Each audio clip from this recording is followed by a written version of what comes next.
Jadi dari dapur dia mau masuk ke kamar tuh ngelewatin ruang tengah keluarganya. Di ruang tengah itulah dia ngeliat istrinya.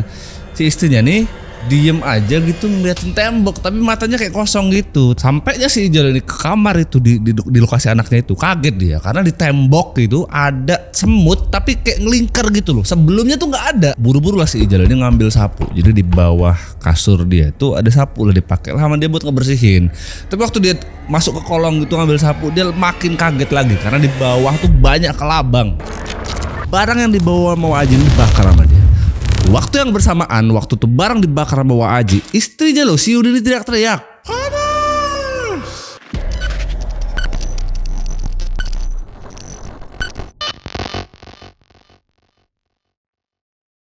Selamat datang di cerita Rizal Muk di episode 42 ya, 42. Hari ini kita akan membahas kemarin kita teluh ya. Hari ini kita bahas namanya adalah Sawan Umu Sibyan. Umu Sibyan itu apa bang? Umu Sibyan itu dipercaya sama masyarakat kita. Ini adalah sosok jin yang diyakini mengganggu bayi, anak kecil dan juga ibu hamil. Yang dilakuin sama jin satu ini juga kayak kadang-kadang tuh ngeganggu ibu hamil lah, bikin keguguran lah. Bahkan masyarakat kita tuh banyak yang percaya kalau ini tuh bisa ada kaitannya sama kemandulan. Dan sosok jin ini digambarkannya tuh kayak wanita yang mukanya serem dan matanya besar satu gitu, kurang lebih yang kubaca nih dari risetnya nih. Nah itu pun yang dialamin sama yang ngirim email cerita hari ini. Sebutlah namanya adalah Bang Ijal sama Mbak Yuni. Mereka inilah ngerasa kalau rumah tangga mereka ini setelah lahirnya anak pertama mereka ini diganggu sama sosok jin satu ini. Jadi kehadiran anak pertama nih bukan jadi warna baru nih buat keluarga mereka, malah justru jadi malapetaka gitu loh. Hampir aja keluarga mereka tuh hampir bubar gara-gara lahirnya anak satu ini. Nah kira-kira kenapa nih? Gue lihat dulu, siapin kopi, cemilan. Sini gue ceritain.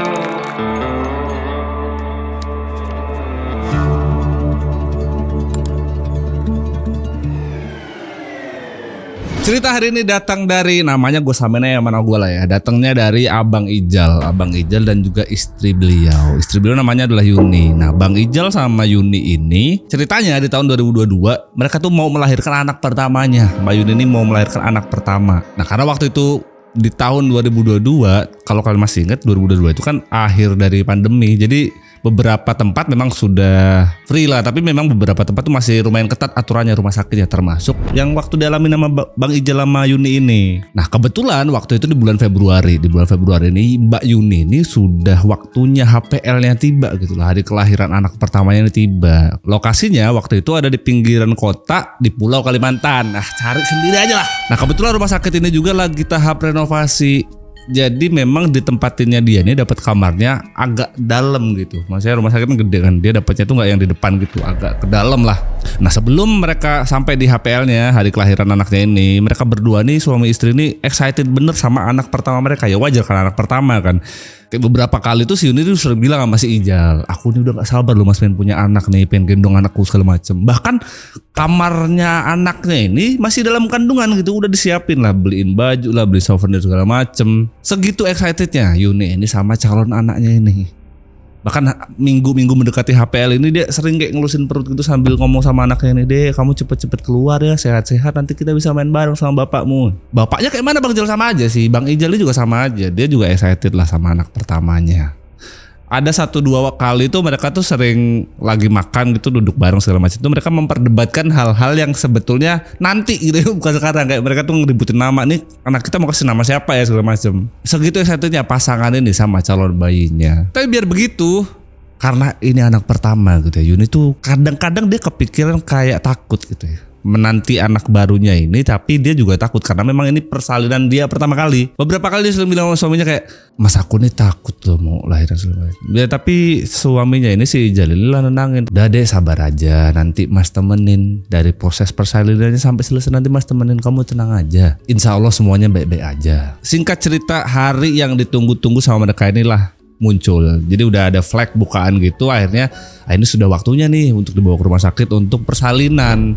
dari Februari sampai di awal Maret lah. Dari Februari sampai Maret. Jadi awal Maret itu HPL-nya. Datanglah mereka ini ke rumah sakit. Cuman gak cuma berdua aja nih. Jadi si Ijal nih, aku ada adik Bang Jal, namanya adalah Rika. Rika inilah yang nemenin istriku untuk persalinannya nanti.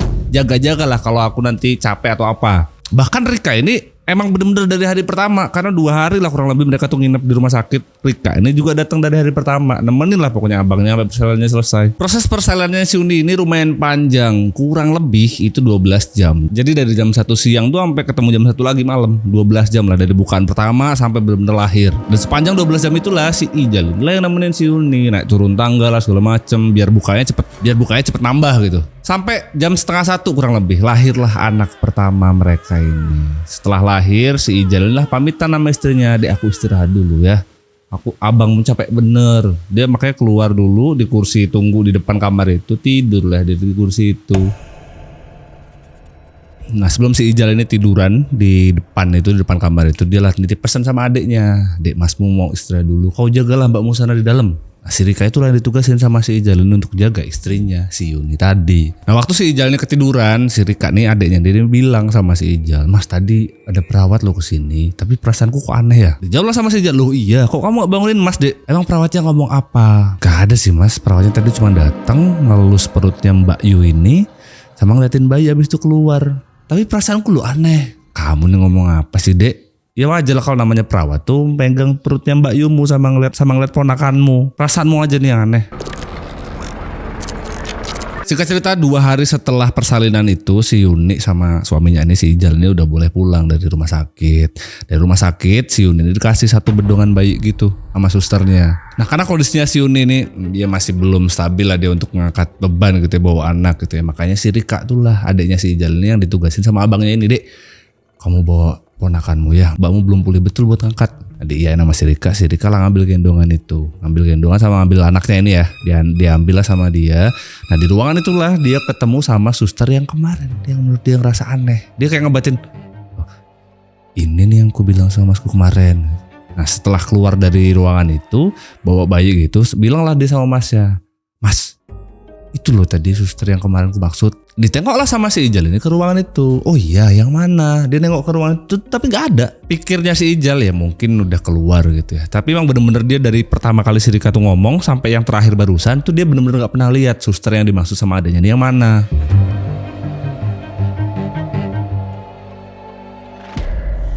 Karena ini adalah hari pertama si Ijal ini, aku di hari pertama jadi ayah Bang Jal. Seneng banget dia, excited banget. Karena inilah hari yang dinanti-nanti dia selama 9 bulan terakhir. Tapi enggak buat Yuni. Karena dia merhatiin, kok aku nih ngerasa kayak seneng sendiri. Tapi istriku kok jadi berubah. Perasaan kemarin waktu masih hamil, dia kayak nunggu banget anaknya lahir. Sekarang prengat sepanjang perjalanan dia pulang di mobil. Bahkan sepanjang perjalanan mereka ini pulang dari rumah sakit ke rumah, anaknya ini beberapa kali nangis ya. Anak kecil segitu nangis kan pasti minta ASI kan.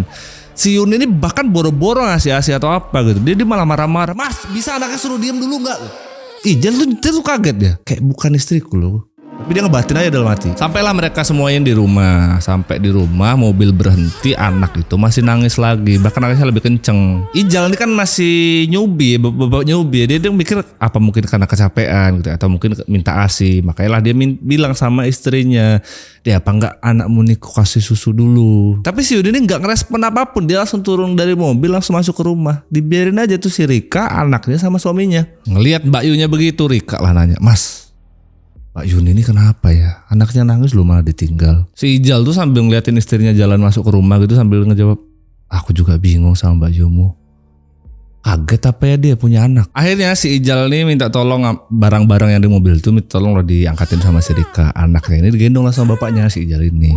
Bayi itu digendong, masuklah ke dalam rumah, masuk di kamar. Di kamar itulah si Yuni itu istrinya udah duduk di situ. Beberapa kali tuh dibujuk sama suaminya. "Dek, apa kamu gak mau ini lu ngasih ASI anakmu nih, lu nangis-nangis. Aku lu kalau bisa kasih tak kasih aku gitu, tapi gak mau kan." Gak diem-diem. Akhirnya mau tuh. Setelah dipaksa beberapa kali si Yuni tuh akhirnya mau dia ngasih ASI ke anaknya. Tapi dia ngasih ASI itu sambil kayak ngedumel gitu loh. Kayak mana ya? Itu kan maknya kan ya. Harusnya kan dia emang tugas dia. Tapi dia sambil ngasih ASI tuh sambil bersengut ya mukanya. Asem aja dilihat. Setelah itu tidurlah bayi mereka ini. Tapi setelah itu justru si Ijal ini jadi kepikiran dia. Ini anak pertama tapi istriku begini. Dia cuma gak pengen kalau bininya ini jadi trauma gitu loh punya anak. Apalagi kan anak pertama mereka kan. Jadi kepikiran lah aku Bang Jal nih buat nyenangin istriku ini biar dia gak trauma sama anaknya. Jadi dibeliin lah makanan kesukaan dia segala macem. Dia minta tolong sama si Rika. Dek, kamu beliin makanannya buat Mbak Yumu ya biar dia gak stres-stres amat. Datanglah makanan itu yang dicari sama Rika, dikasihlah sama si Yuni. Tapi waktu disuruh makan sama si Ijal nih, Dek aku bawain makanan kesukaanmu nih segala macam. Tapi si Yuni nih gak ngerespon dia malah ngebuang badan gitu loh. Kayak tidur miring buang badan gitu, gak direspon suaminya ini. Nengok pun gak. Setelah itu jadi si Rika ini ngebantuin rapih-rapih barang-barang masnya sama Mbak Yunya ini, diberesin segala macam. Akhirnya dipamit sama si Ijal. Mas aku pamit dulu ya, nih barang-barang udah aku beresin. Nanti kalau ada apa-apa kau kabarin aku aja. Jadi tadi gue belum ngasih tahu ya kalau si Rika ini sama si Ijal tuh gak tinggal satu rumah. Yang tinggal satu rumah itu si Ijal, si Yuni sama anaknya inilah. Selesai setelah adiknya nih pulang, akhirnya si Ijal nih kepikiran untuk mandi. Dia mandilah di rumah itu. Beberapa hari kan rumah itu kosong, mandilah dia di rumah itu. Begitu dia buka keran tuh dia ngerasa kalau air yang dipakai sama dia buat mandi ini gak kayak biasanya. Biasanya itu air di rumahku tuh bersih loh. Tapi ini airnya tuh baunya amis, kayak abis rendam-rendaman daging gitu loh. Ini kok airnya baunya jadi kayak gini sih di rumah. Mana bentuknya jadi butek lagi. Selesainya mandi itu, akhirnya dia kepikiran untuk manggil tukang ledeng yang biasa langganan dia ini buat bersihin tower atau toren di rumah dia. Dipanggil lah abang-abangan ini. Tapi anehnya waktu dicek sama si abang-abangan tukang ledeng ini ke atas naik tower segala macam dibersihin. Bingung dia loh. Apalah Bang Ijal ini manggil aku, soalnya nih tower tuh kuperiksa juga bersih gitu loh, nggak ada kotor nggak ada apa. Bahkan udah mas coba dicek aja gitu. Begitu didupin juga airnya tuh bersih. Tapi beda perasaan tadi waktu aku mandi tuh aku pakai gak bersih begini loh. Selesai urusan itu si Ijal nih kepikiran lagi kan. Istriku dari pulang belum sempat makan. Makanan yang tadi dibeliin tuh belum sempat dimakan. Dibangunin lah istrinya lagi tidur ini. Ya kamu gak beneran gak mau makan apa? Ini makannya udah disiapin lo, udah capek-capek dibeliin sama Rika tadi. Aku tunggu di meja makan yo. Nah akhirnya istriku ini beneran nyusul di meja makan Bang Jal. Akhirnya mereka lah makan di meja makan yang di rumahnya. Tapi sepanjang mereka makan nih kayak canggung gitu loh. Kayak bukan suami istri, sedieman, gak ada bahas anak atau gak ada bahas apa ya. Diem aja makan, fokus masing-masing aja. Bahkan makanannya si Yuni itu gak dihabisin. Terus dia langsung cabut aja ke kamarnya. Gak bilang sepatah kata apapun. Sekitar jam 6 sore mendekati maghrib gitu anaknya nangis lagi. Bahkan sekarang dia nangisnya lebih kenceng. Si Ijal kan ya namanya bapak pertama kali juga dia bingung sama kondisi itu. Karena benar-benar pertama kali lah buat dia pengalaman hidup begini nih. Tapi ya mau gimana lagi kan emaknya inilah yang bisa ngasih ASI dan segala macam gitu. Makanya dia lah ngomong sama istrinya, dipeganglah tangannya. Dek kamu gak mau ngasih ASI anakmu, po kasihan dia nangis-nangis dari tadi loh. Tapi justru tangannya si Bang Ijal ini yang dia megang tangannya si Yuni ini malah ditepis sama dia. Kayak seakan-akan ngasih tahu sama suaminya ini kalau gue tuh nggak mau lo ngasih ASI ke dia gitu. Ijal bingung dia, tapi ngelihat anaknya nangis sudah gak kepikiran yang gimana lah. Langsung diambil sama dia bayinya, digendong sama dia di Nina boboin segala macem gitu. Tidur bayi itu. Tapi balik lagi karena bayi itu emang dia nangis karena lapar ya. Jadi tidur sebentar ya bangun lagi dia nangis lagi. Bahkan nangisnya lebih kenceng. Dengar anaknya nangis nih Ijal lama-lama juga stres dia kepalanya, pusing lah dia dengar anaknya nangis terus. Apalagi yang bikin dia pusing istrinya ini nggak pernah mau lu ngasih ASI anaknya sendiri. Kali ini dia udah gak benar-benar pelan-pelan lagi ngasih tahu atau nyuruh istrinya. Dia sambil marah-marah dia pokoknya. Dek ini anakmu udah dikasih ASI. Pusing juga aku ngurusnya. Akhirnya sama si Yuni dikasih ASI. Tapi dia ngasih ASInya tuh kayak mana ya, kayak nggak ngasih ASI anak sendiri tuh tapi kayak nggak ikhlas. Yang dia bikin dia mau akhirnya tuh mungkin ya gara-gara dimarah aja sama suaminya. Jadi kasih ASI bentar, habis itu dia udah mulai nggak nangis lagi, udah ditaruh lagi, ditinggal lagi tidur. Dan itu berkali-kali terjadinya sepanjang malam itu sampai jam 5 subuh. Kayak tiap 2 jam 3 jam tuh bangun minta ASI. Tapi ya itu si istrinya ini makin setiap dia ngasih ASI kayak semakin marah-marah loh dia sama suaminya. Dan gara-gara kejadian panjang malam itu besok paginya sih jadi mulai kepikiran dengan situasi ini bener-bener hari pertama dan pengalaman pertama lah buat mereka di rumah. Karena ada orang baru nih anaknya ini. Kayak aku perlu ngobrol nih sama istriku. Jadi sih yang dirasain sama si Ijal ini kayak dia tuh pengen tahu gitu alasan kenapa istrinya ini gak mau ngasih ASI sama anaknya. Ini loh anaknya sendiri masa gak mau ngurus. Akhirnya Bang Ijal lah nyamperin istrinya ke kamar untuk menanyakan yang tadi, kenapa dia nggak mau ngurusin anak dan segala macam, butuh ngobrol lah. Sampainya si Ijal ini di kamar, begitu dia buka kamar tuh dia kaget karena ngelihat si Yuni ini dipanggil dari luar tuh nggak ngejawab apapun. Sampai pintu udah dibuka gini, udah jelas-jelas satu ruangan dipanggil pun nggak nengok dia. Yang bikin dia kaget, jadi si istrinya tuh cuma duduk di depan meja rias gini ngeliatin kaca, tapi sibuk sisir rambut aja gini. Dia bahkan dipanggil berkali-kali tuh nggak nengok ke belakang. Dipanggil terus-terusan sama suaminya nih 3 kali lah kurang lebih, baru dia nengok ke belakang. Tapi dia pun nggak ngejawab apa-apa. Dia cuma habis sisir gini, dia nengok ke belakang gini dan nggak ngejawab apapun. Matanya juga nggak ngedip. Justru itu yang bikin si Ijal nih kayak bukan istri dia gitu loh. Jadi dia ngelihat gitu tapi gak ngedip matanya, melotot aja. Tapi nengok pun dia gak jawab dan gak ngelihat si Ijal. Dia gak ngelihat suaminya sama sekali. Jadi seakan-akan yang dirasain sama si Ijal ini kayak istrinya tuh nengok ke arah dia tapi kayak di belakang dia gitu loh. Makanya dia sempet nanya, kamu tuh ngeliatin apa lo dek? Tapi tetap gak ada jawaban dari si Yuni. Sampai Ijal nih nengok ke belakang dia karena dia ngerasa kalau istrinya ini malah ngelihat ke belakang dia seakan-akan kayak ada orang lain gitu loh. Apalagi begitu si Ijal nengok lagi ke istrinya, dia tuh perhatiin betul istrinya. Dia ngedip enggak gitu, tapi istrinya tuh kayak gini loh deh. Kayak berusaha memperhatikan di belakang suaminya, padahal emang gak ada siapa-siapa. Sekali lagi gitu ditengok sama si Ijal, bener-bener gak ada siapa-siapa. Malah yang terakhir waktu abis dia nengok gini ngeliat istrinya kayak senyum tapi kayak mana ya, kayak creepy gitu loh. Aja disamperin sama si Ijal. Jadi karena dia ngerasa istrinya ini aneh gitu ya, dideketin sama dia, dipegang pundaknya. Jadi yang tadinya senyum gitu dipegang pundak dia ini udah gak senyum lagi habis pegang pundaknya, tapi malah jadi diem gitu, makin liatin matanya si Ijal kayak marah dia. Dan lagi-lagi nggak ngomong sepatah kata apapun. Dia cuma nengok gini ngeliatin si Ijal nih kayak melotot gitu. Abis itu dia langsung jalan aja.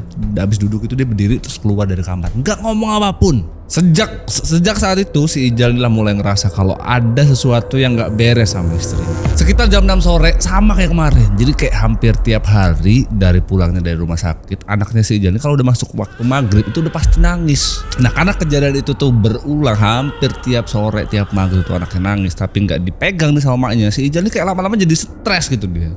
Capek sendiri dia, emosi karena anaknya nih tiap maghrib kayak nggak diurusin gitu loh sama maknya. Makanya dia jengkel. Maksudku tuh kayak gini loh bang. Jadi kalau misalkan anaknya tuh nangis tuh, anakku nangis tuh langsung disamperin gitu sama maknya. Tapi enggak. Jadi kayak setiap abis maghrib atau setiap jam-jam maghrib gitu kalau nangis harus si Ijal dulu nih nyamperin istrinya. Kayak dek kamu nih nggak mau ngasih ini kan, ngasih ASI buat anakmu segala macam, nangis tuh loh. Kayak nggak apa loh tiap sore padahal begini. Karena udah sering gitu ya dipaksa sama si Ijal. Istrinya nih si Yuni lah mau ngasih ASI sama anaknya, tapi nggak selesai masalahnya sampai situ. Ijal masih keselnya kenapa bang Jal? Jadi setiap udah nih diangkat dikasih ASI sama istrinya nih sama si Yuni, ditinggal bentar sama si Ijal keluar kamar, ntar dia masuk tuh anaknya udah sendiri. Maksudnya si Ijal nih anak tuh sekali tidurin segala macam gitu. Jadi kayak Yuni ini kayak bener-bener cuma ngegugurin kewajibannya aja. Dan setiap diminta untuk ngasih ASI anaknya, padahal itu udah kewajiban dia kan. Dia tuh ngasih tapi sambil ngegerutu gitu loh. Bahkan saking keselnya si Ijal ini, dia tuh sampai negor istrinya. Maksud kamu tuh apa sih dek? Anak tuh kalau udah habis disusu dia dijagain gitu.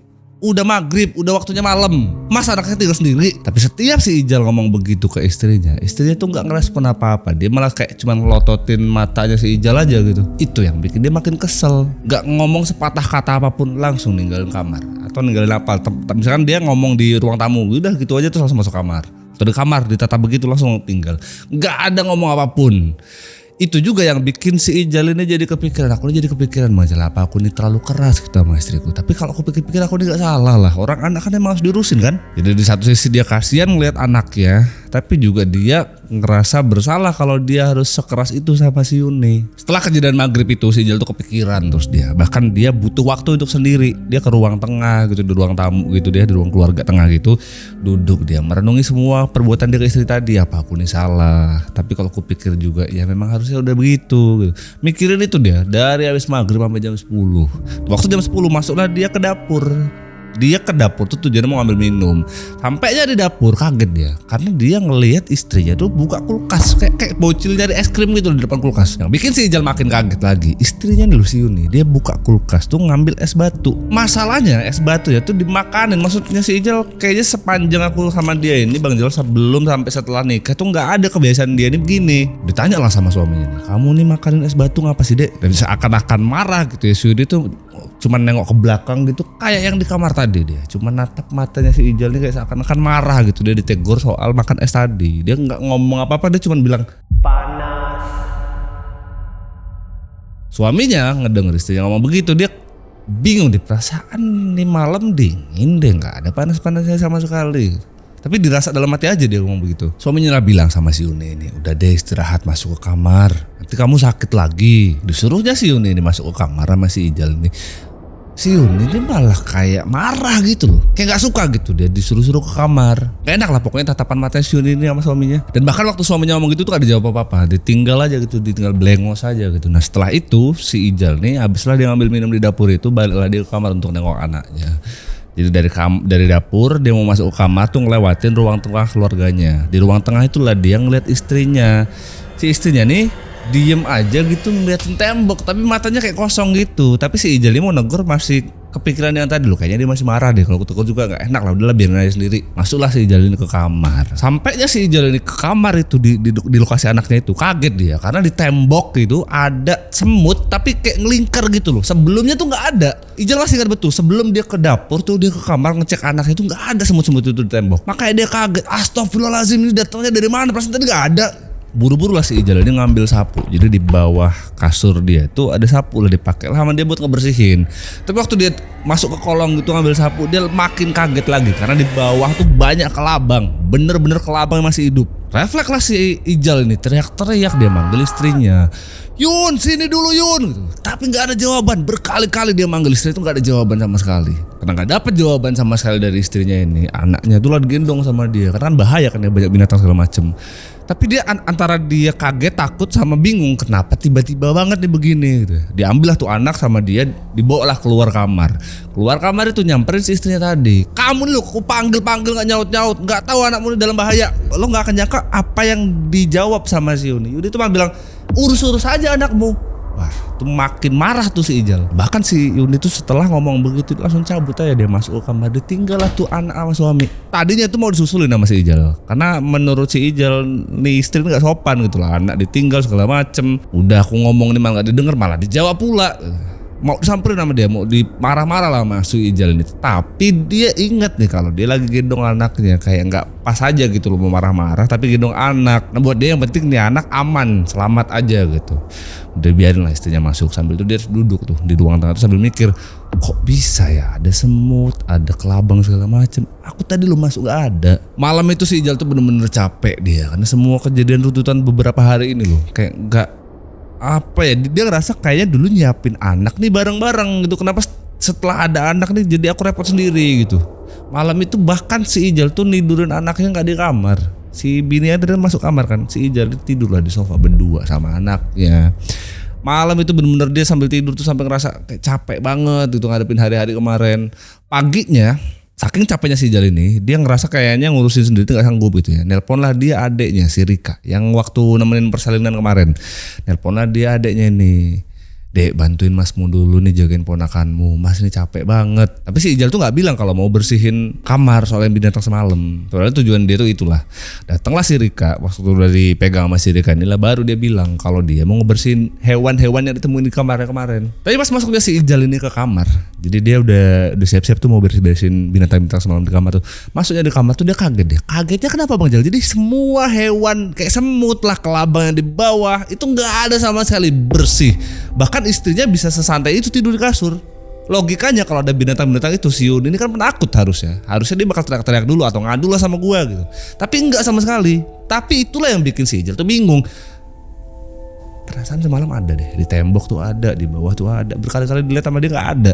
Sampai dia kepikiran, dia kayak, apa aku nih halusinasi gitu, apa aku tuh terlalu capek, terlalu stres mikirin ini itu gitu. Makanya kayaknya sesuatu yang gak ada semalam tuh jadi kayak ya gitulah, yang dirasain dia kayak halusinasi lah. Makanya baliklah dia ke kamar itu, samperinlah anaknya sama si Rika adanya tadi. Dia bilang sama si Rika, Dek jagain dulu ya ponakanmu, mas nih kayaknya kecapean, butuh istirahat. Sementara adik bayi ini dibawa sama si Rika, dijaga sama si Rika. Tidurlah si Ijal ini, masuk ke kamar dia buat tidur, istirahat. Di kamar itu istirahatlah bareng dia sama istrinya. Tapi ya masih sediuman, masih canggung gara-gara masalah kemarin. Belum lama si Ijal ini istirahat, kayak mungkin baru sejam gitulah. Si Rika nih gendong anaknya si Ijal ini sambil lari-lari, dia kayak buru-buru ngetokin kamarnya mas nih. Mas, bangun mas. Ketok-ketok pintu gitu. Si Ijal bangun, tapi dia kaget. Karena kaget pertama dia bangun istrinya udah gak ada gitu ya. Tapi dia nggak kepikiran itu lah karena dia ke distrik sama suara Rika tadi. Ditanya lah, ngapa sih dia kamu nih kok teriak-teriak gitu? Mas mau lagi istirahat lu, capek. Si Rika ini kayak orang yang panik, kayak ketakutan gitu loh, ngomongnya tuh terbata-bata dia. Mas, Mbak Yuni, ngapa lu? Kamu tuh ngomong lu pelan-pelan gitu.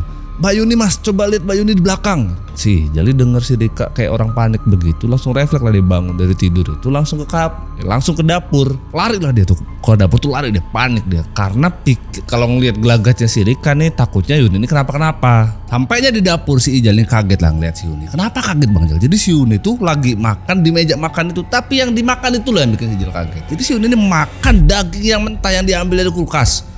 Makanya si Ijal marah-marah, kamu ini ngapain sih dek? Diteriakin begitu tuh sama si Ijal sampai dipegang tangannya si Yuni. Jadi biar dia nggak bisa makan gitu lah.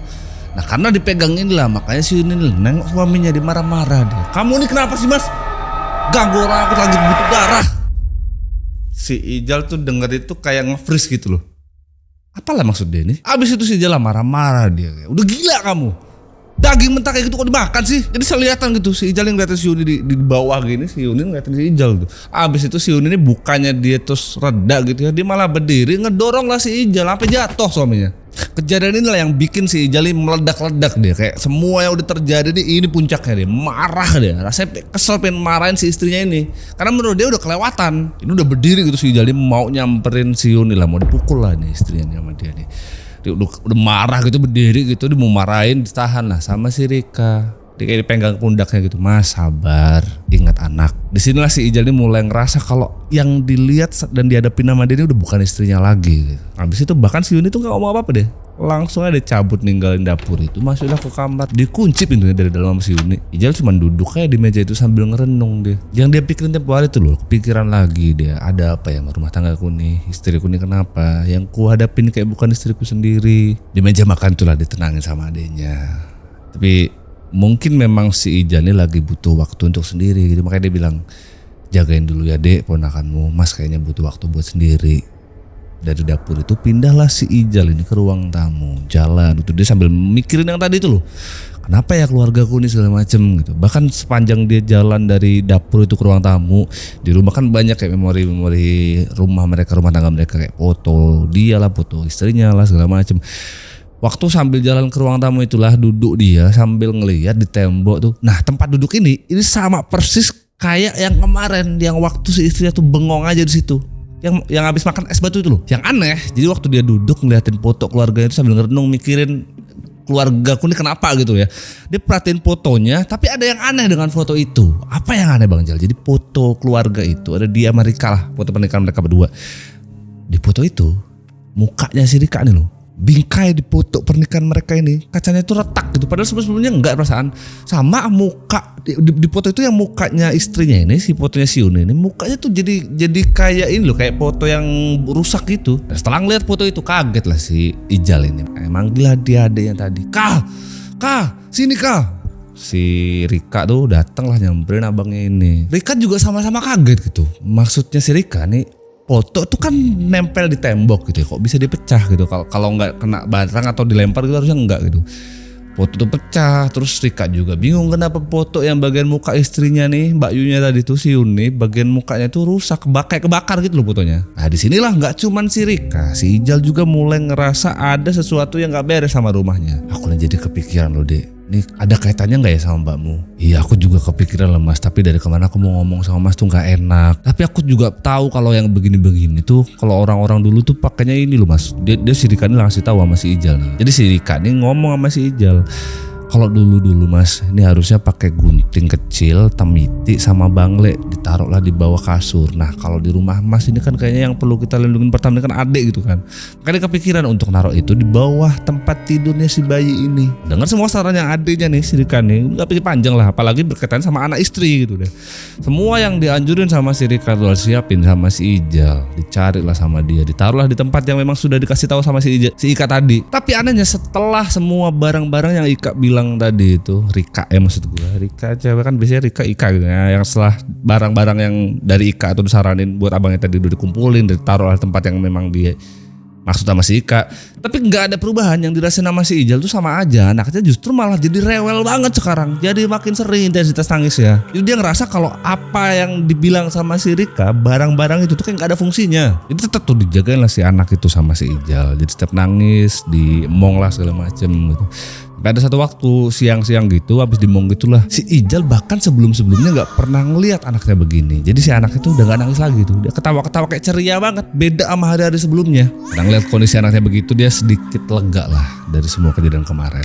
Gak lama dari itu, istrinya si Yunila masuk ke kamar, makanya dia bilang, alhamdulillah Yun, anak kita udah ceria nih, udah gak rewel nangis-nangis segala macem. Tapi si Yudi tuh gak ngejawab apapun, dia gak ngerespon apa yang dibilang sama suaminya tadi gitu. Dia jalan aja gitu, gak mau peduli suaminya, dia nyamperin anaknya. Ya pikir Ijal ya udahlah ya, ibu sama anaknya gitu kan. Tapi aneh nih, si Yudi tuh nyamperin anaknya, dia cuma berdiri gini ngeliatin anaknya gitu, gak ngomong apa-apa, dipelototin gitu. Anaknya juga yang tadinya jadi dari ketawa-ketawa gitu jadi murung dia, kayak mau nangis, kayak ketakutan gitu lah. Makanya si Ijal mulai perhatiin si istrinya ini. Semakin diperhatiin sama si Ijal, jadi si Yuni tuh kayak mau gendong anaknya gitu, karena dia ngedeketin muka dia nih sama badan dia ke anaknya. Tapi waktu dideketin gitu, anaknya justru malah nangis. Makin diperhatiin sama si Ijal, makin aneh, karena si Yuni ini bukan kayak mau ngegendong, dia malah ngangkat tangannya kayak bener-bener mau mukul anaknya. Makanya si Ijal lah marah-marah nih, kamu ini kenapa sih, udah gila kamu ya? Si Yuni ini ngejawab suaminya, tapi nggak ngeliatin suaminya, tetap sama anaknya. Dia ngeliatin anaknya itu sambil dia bilang gitu, aku nggak suka sama anak ini, dia bukan anakku. Dengar itu makin marah si Ijal, udah gila kamu. Dipanggil lah si Rika tuh, Kak. Si Rika tuh masuk, maksudnya si Ijal, si Ika ini bawalah anaknya ini keluar. Habis dibawa keluar sama dia, nggak ada sepatah kata pun yang keluar dari mulutnya si Ijal ini. Jadi istrinya tuh si Yuni tuh kunci lah di kamar itu sama dia, kunci lah dari luar. Karena menurut dia udah nggak bener, udah bukan istri gua lagi nih begini nih. Dan yang anehnya, waktu di dalam tadi anaknya itu kan nangis kan, begitu udah dibawa keluar sama si Ika, udah kunci lah istrinya. Jadi waktu anaknya ini nggak bareng sama maknya, waktu di ruang tengah gitu, malah dia udah nggak nangis lagi, udah nggak rewel lagi kayak waktu dalam tadi. Si Ijal sambil berusaha untuk nenangin dirinya, dia sambil kayak nanya lah, sharing sama adiknya, kayak mana ya dek Mbak Yumun nih, kok makin lama kondisinya makin parah. Terus si Ika bilang dia, masa apa nggak mau nyoba alternatif aja? Maksudmu? Iya, nyari orang pintar. Tapi setelah obrolan itu si Ijal tuh nggak ngasih respon apapun gitu sama si Rika, dia diem gitu. Terus dia sambil jagain anaknya tuh sambil mikir, dia kayaknya kondisi istriku ini makin parah gitu. Dia juga kepikiran kalau sampai istrinya ini nggak sembuh-sembuh segala macam, kayak mana nanti anakku. Sampai akhirnya mentok nih, karena dia ngerasa udah nggak dapet solusi lagi. Kepikiran lah dia apa yang domain sama si Rika tadi. Karena si Ijal juga tahan sama semua yang ada di rumahnya ini, termasuk teror-teror yang putus segala macam itu. Dia nelpon kawannya, bahkan sampai segitunya capek hati, capek mental dia nelpon kawannya. Ini cerita pun dia bahkan sampai nangis-nangis karena udah gak ketahan lagi ngelihat semua kondisi yang ada di rumahnya ini. Ijal benar-benar udah ngerasa hopeless lah sama kondisi rumahnya sekarang, sama rumah tangganya lah terutama. Diceritain lah semua kejadian itu sama kawannya, sambil dia bilang, kau ada nggak kenal yang bisa bantu aku ya? Dia jawab lah sama kawannya si Ijal, ya udah aku ada lah kenalan, tapi nanti aku coba lah ya, kalau dia bisa nanti aku ajak ke rumah. Kau tenang aja sekarang, yang penting. Sorenya betulan datang tuh kawannya si Ijal ini, datanglah sama orang yang dimaksud kawannya tadi. Dikenalkan lah, namanya adalah Wak Aji, kita sebut aja Wak Aji namanya. Setelah itu disuruhlah si Ijal ini untuk ceritain semua yang dialamin. Jadi dari runtutan pertama tuh sampai kejadian hari itu semuanya diceritain sama si Ijal ini ke Wak Aji ini. Nah setelah semuanya diceritain sama si Ijal, disuruhlah masuk nih Wak Aji ke rumah. Tapi Wak Aji ini bukannya dia masuk ke rumah gitu, dia malah keliling, dia malah turun dari teras, habis itu keliling rumahnya. Kawannya si Ijal bilang, udah biarin aja emang begitu. Karena si Ijal bingung loh, ini aku suruh masuk ke rumah kok malah gak mau. Kalau saya keliling dari luar rumahan dia ini, keliling dari luar rumahnya si Ijal ini, barulah dia masuk di rumah. Begitu masuk di rumah itu, si Wajin langsung berhenti di depan kamar anaknya. Si Ijal ngebatin, aku belum masih tahu kalau anakku kamarnya di situ. Belum selesai tuh si Ijal tuh ngebatin begitu. Wajin di depan kamar, terus sambil dia bilang, Jal, kayaknya ada yang ikut kamu nih waktu istrimu pulang. Ngebatin lagi si Ijal, ngikut. Apa ya maksudnya Waji ini? Habis itu Waji lah bilang sama si Ijal, lah coba barang-barang yang kamu bawa dari rumah sakit kemarin waktu habis persalinan dikumpulin. Kamu bawalah ke tengah ini sama ajalah istrimu. Jadi semua barang tuh diambil sama si Ijal. Tas segala macam tuh diambil sama dia, termasuk istrinya lah diajak. Begitu si Yun ini keluar dari kamar tuh diajak keluar, terus ketemu sama Waji ini. Tatapannya tuh loh kayak bener-bener gak suka. Kayak seakan-akan si Yun ini gak suka gitu loh sama Waji ini. Ini kalau bisa disimpulkan dengan kata gitu kayak, ngapain lu di sini gitu deh. Terus Terus disuruhlah si Ijal untuk megangin istrinya. Jadi si Yuni ini suruh duduk terus dipegang lah sama lakinya. Habis itu si Wa Aji ini ngecek barang-barang yang ada di tas itu yang dibawa dari rumah sakit pesanan kemarin. Dicek lah satu-satu sama Wa Aji ini, diambil lah salah satu barang sama Wa Aji. Tapi dia nggak ngomong apapun sama si Ijal sama istrinya nih. Dia ngambil salah satu barang di situ, dibawalah keluar ke depan. Barang yang dibawa sama Wa Aji ini dibakar sama dia. Waktu yang bersamaan, waktu tuh barang dibakar sama Wa Aji, istrinya loh si Yuni ini teriak-teriak.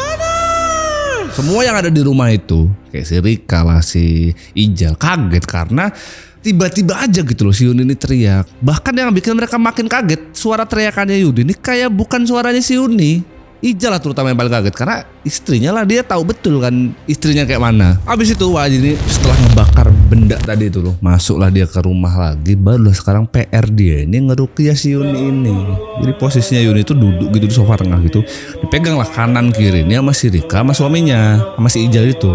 Sepanjang dia teriak-teriak panas tadi, dia kayak orang kesakitan mau ngelawan gitu loh. Bahkan sepanjang waktu lagi di ruqyah ini, dia tuh bahkan sempet ngomong, bayinya mau saya bawa.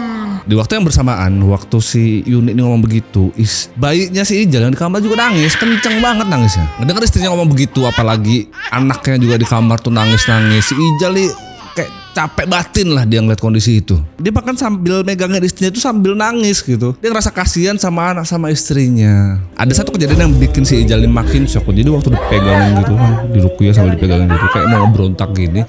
Si istrinya nih, si Yuni sambil ngomong dia, kalau kamu mau anakmu, ini harus mati dulu. Yuni ngomong begitu ambil ketawa-ketawa. Setelah semua yang dilakuin sama Wa Aji ini selesai, ke si Yuni ini pingsan lah si Yuni. Setelah pingsan itu disuruhlah si Ijal ini untuk ngangkat istrinya, dibawa ke kamar. Baru setelah itu, coba Jal, bawalah anakmu ke sini. Diambillah anaknya si Ijal ini keluar, dihadapinlah anak itu sama Wa Aji ini. Jadi di ngajiin lah segala macam sama Wa Aji. Terus anak ini tuh kayak tentrem gitu loh waktu dipegang sama Wa Aji. Wa Aji tuh kayak entahlah itu ngeruqyah apa ngemong gitu, tapi si anaknya tuh kayak tenang banget gitu. Abis itu Wa Aji sempat bilang, bapakmu nih sembarangan lu, kamu gak diajarin tuh. Di waktu yang bersamaan si Ijal ini kan sampingnya Wa Aji ya. Wa Aji ngomong begitu tuh si Ijal terus ngerenung, dia mikir, astagfirullah, iya juga ya. Setelah itulah baru sama Wa Aji disuruh diajarin. Udah ajarin dulu anakmu nih Jal. Setelah selesai nih anaknya si Jal diajarin sama bapaknya ini, baru Wa Aji lah ngasih tahu, Jal, anak istrimu ini dieremin. Si Jal tuh kayak, maksudnya gimana ya Wak? Iya, istrimu diganggu nih sama yang namanya Umu Sibyan. Umu Sibyan ini memang biasanya ngeganggu istri yang memang habis melahirkan begitu. Apalagi kalau kondisi fisiknya lemah, didukung lagi, nggak kamu ajanin lu anakmu nih. Setelah semua kejadian itu dan semuanya diceritain dan dikasih tahu sama Wa Aji tadi, Ijal sekarang baru ngerti semua kejadian kemarin itu sebabnya kenapa. Dan betul aja setelah semua ruqyah dan segala macam tadi itu, istrinya dibalik normal lagi. Dia bener-bener kayak Yuni yang sebelum melahirkan anak gitu lah, excited sama anaknya lah, ngurus anak tuh seneng. Gitu kurang lebih Bang Ijal yang ku alamin nih ceritanya, versinya Bang Ijal ini. Bang Ijal, anak bukannya diajarin masih lu. Itu dia cerita yang dia alamin sama Bang Ijal dan juga istrinya. Ya, the moral of story sih, anak diajarin ya, apalagi ya. Anak kagak diajarin, gila. Itu aja untuk episode keberapa hari ini? 42. Next kalau kalian punya cerita yang seru lagi, silakan kirim di email. Beberapa yang masuk di email itu udah banyak, cuman ku filter lagi nih. Kadang-kadang ada yang ngaco soalnya. Sama kalau misalkan lo ngirim cerita di email, cantumin aja kontak person segala macam. Jadi mungkin kalau misalkan ada dokumentasi kan ntar biar tim gue nanya lah dokumentasi apa segala macam, biar bisa kita masukin di video. Itu dia. Sampai ketemu lagi nanti di episode 43 berarti ya. Seperti biasa, jangan lupa sholat. Kuman.